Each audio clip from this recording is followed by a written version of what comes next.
آج ہم بات کریں گے 21ویں صدی کے ایسے فیصلے کی جس نے دنیا کو بدل کر رکھ دیا اور جو آج بھی اتنا ہی متنازع ہے۔ سوال یہ ہے کہ 2003 میں عراق پر آخر حملہ کیا کیوں گیا تھا؟ دیکھیں، اس سوال کا ایک جواب تو بہت سیدھا سادہ ہے، لیکن اس کے پیچھے جو کہانی ہے نا وہ کافی پیچیدہ ہے۔ تو آئیے اس کہانی کی ایک ایک پرت کو کھولتے ہیں۔ اچھا، تو اس پوری کہانی کو سمجھنے کے لیے ہم ان 5 نکات پر بات کریں گے۔ شروعات کریں گے اس ایک واقعے سے جس نے کہہ لیں سب کچھ بدل دیا۔ تو پہلا سوال، عراق جنگ ہوئی ہی کیوں؟ اگر اس کا کوئی ایک سیدھا جواب دیا جائے تو وہ ہے 11 ستمبر کے حملے۔ ان حملوں نے امریکہ کی خارجہ پالیسی کو جیسے راتوں رات پلٹ کر رکھ دیا۔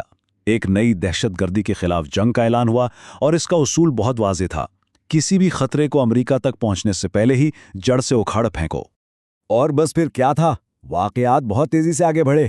آپ دیکھیں، سپٹمبر 2001 میں حملے ہوئے، اکتوبر میں افغانستان پر چڑھائی ہوئی اور جنوری 2002 تک تو صدر بش نے عراق کو شر کے محور یعنی ایکسس آف ایول کا حصہ قرار دے دیا تھا۔ مطلب چند ہی مہینوں میں عراق سیدھا نشانے پر آ گیا تھا۔ لیکن 11 ستمبر تو جیسے ایک چنگاری تھی، اصل آگ تو کہیں اور لگی ہوئی تھی۔ یہ سمجھنے کے لیے کہ اتنے سارے ملکوں میں سے صرف عراق ہی کیوں ہدف بنا، ہمیں اس وقت کے عراقی صدر صدام حسین کی تاریخ کو دیکھنا پڑے گا۔ صدام حسین کا دور تنازعات سے بھرا پڑا تھا۔ آپ خود دیکھیں، ایران عراق جنگ جس میں کیمیائی ہتھیار تک استعمال ہوئے، پھر کویت پر حملہ جس کے جواب میں پہلی خلیجی جنگ ہوئی، اور پھر پوری 90 کی دہائی اقوام متحدہ کی پابندیوں اور انسپیکشنز میں گزری۔ تو وہ مغربی طاقتوں کے لیے کوئی نیا درد سر نہیں تھے، بلکہ ایک پرانا اور مسلسل چلنے والا مسئلہ تھے۔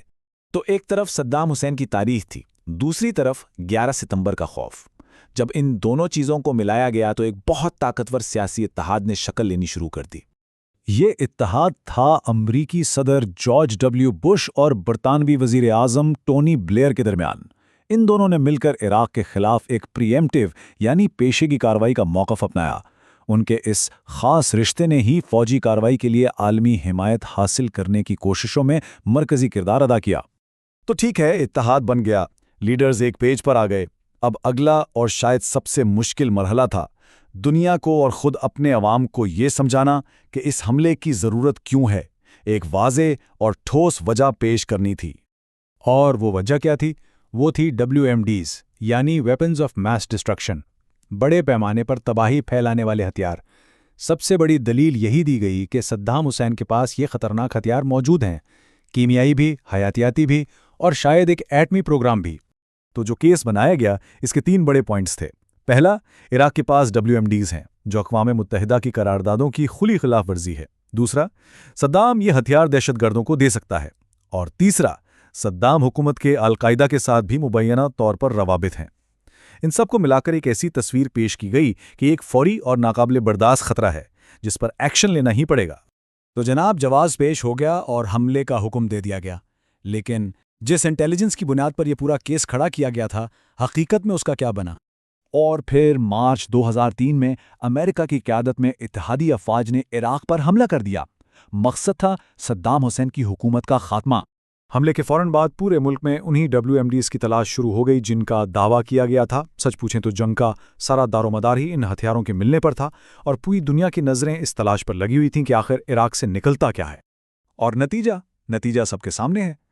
جواز یہ تھا کہ عراق کے پاس WMD پروگرامز ہیں، حقیقت یہ تھی کہ ہتھیاروں کا کوئی ذخیرہ نہیں ملا۔